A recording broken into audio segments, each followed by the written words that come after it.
rising food costs, questionable farming practices, the complete corruption of our food system, and the exploitation of our farmers. Or maybe you just want a reliable source of food from your own backyard. These are all reasons for having a garden which revolve around the same idea, self-sufficiency. I have a goal to become as self-sufficient as possible, just in case. And that starts with the food that I eat every single day. Let's start a garden. After looking around, this was the area that I settled on for my garden. Despite it being on a slight hill, it was already fairly open and in a good, out-of-the-way location on the property. I began by removing branches and any other junk that was there, including some old T-posts that I think may have been a past garden.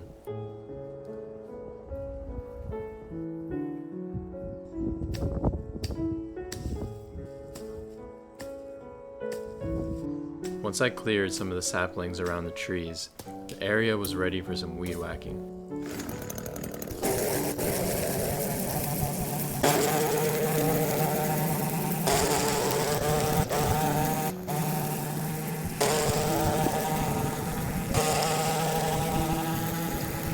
Before long, I was left with a clearing that would eventually become the future garden. There were a number of trees along the sides of the clearing that would be blocking sunlight or were otherwise in the way, so I called in my friend and my brother for some OSHA-approved tree chopping.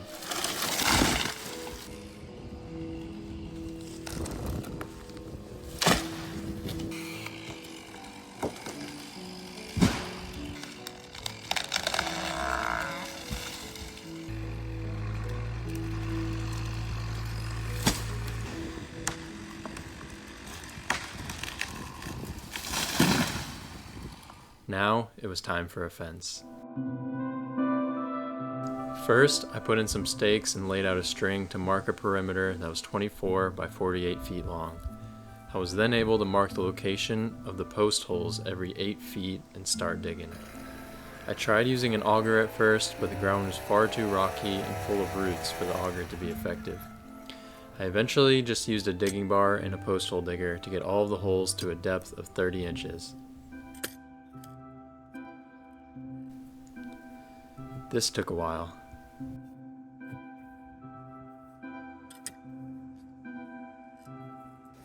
I put an inch or two of gravel into the bottom of each hole to improve the drainage and to get each post to a consistent height. I used a convenient water source nearby to mix bags of concrete to a pourable consistency.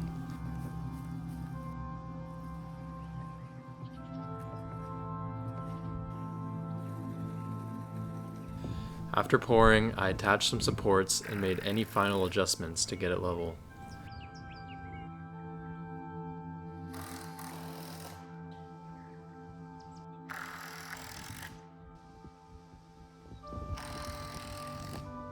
Once all the corners were done, I ran string once again to help guide the location of the remaining posts.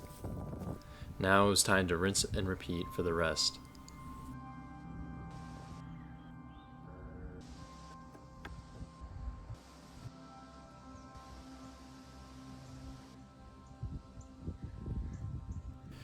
After the concrete was dried, I was able to fill in the rest of the holes with dirt and tamp it all down. I was also able to remove the supports, which would be used to span the posts along the top and bottom for extra support. To attach them, I used these metal brackets which fit a 2x4 perfectly. Once the 2x4s were cut to size, the boards slid right into the brackets and were secured. These would not only provide additional support to the posts, but also provide additional area for the wire fencing to be attached to later. After repeating along the whole perimeter, it was finally starting to look like a fence. After a quick break, I rolled out the fencing and cut it to size. I held up the fence with some temporary screws and began nailing it in.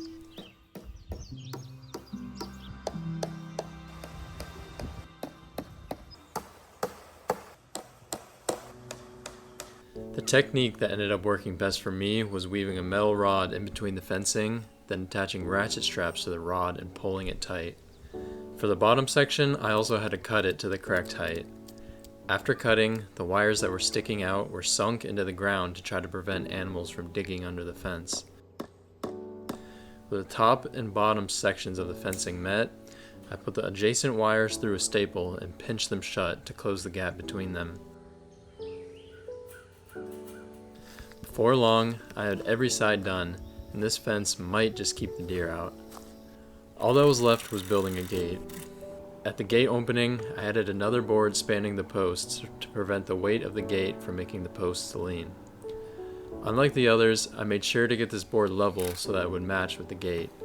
Another level board was added along the bottom, this one touching the ground. After measuring the opening, I cut all the boards to size and screwed them all together. After a quick test fit, I cut and added a diagonal support. I then nailed on the same wire fencing and cut it to size.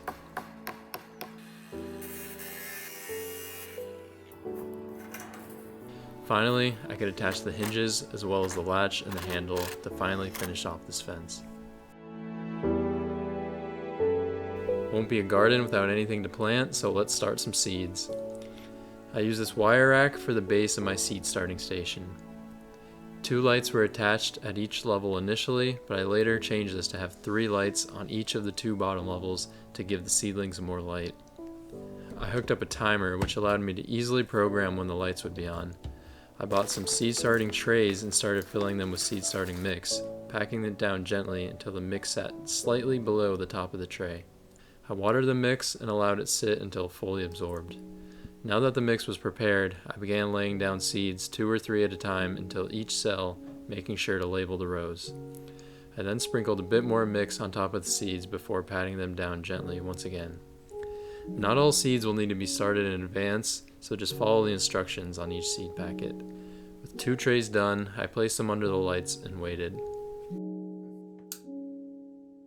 After a week or so, I started seeing tiny seedlings emerge from the mix. I ended up raising the trays by placing them on boxes to get them closer to the lights, and with some consistent watering, they steadily grew.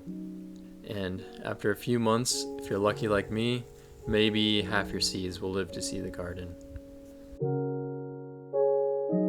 For the first year in my garden, I'm trying out a no-dig method where you simply lay down cardboard over the grass to kill it, and then cover the cardboard with compost to form the beds.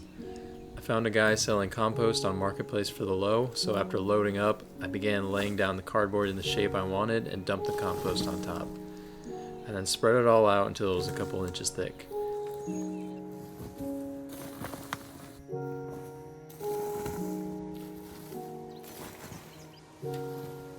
Pretty soon I had 4 good-sized beds ready to go.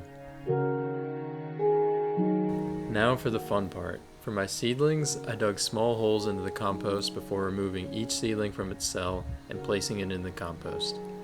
I made sure to pack them down pretty good to make sure they weren't going anywhere. For the seeds, I dug a small hole about an inch or so into the ground, placed 2 or 3 seeds into it, and covered them back up with compost. For both the seeds and the seedlings, I once again referred to the seed packets for the planting depth and spacing. Now, all that is left to do is wait. This sprinkler has made it a lot easier to keep them watered, and now, after a few weeks, many of the plants are taking and starting to grow. I'm really looking forward to seeing what happens and if I will be able to get any food from these. I did end up planting everything about 2 months later than I had originally intended, so we'll just have to wait and see how everything ends up growing. If you enjoyed the video and would like to follow the journey, please consider liking and following. I hope that eventually I can cook with ingredients that I've grown myself while sharing the journey along the way. Thank you for watching.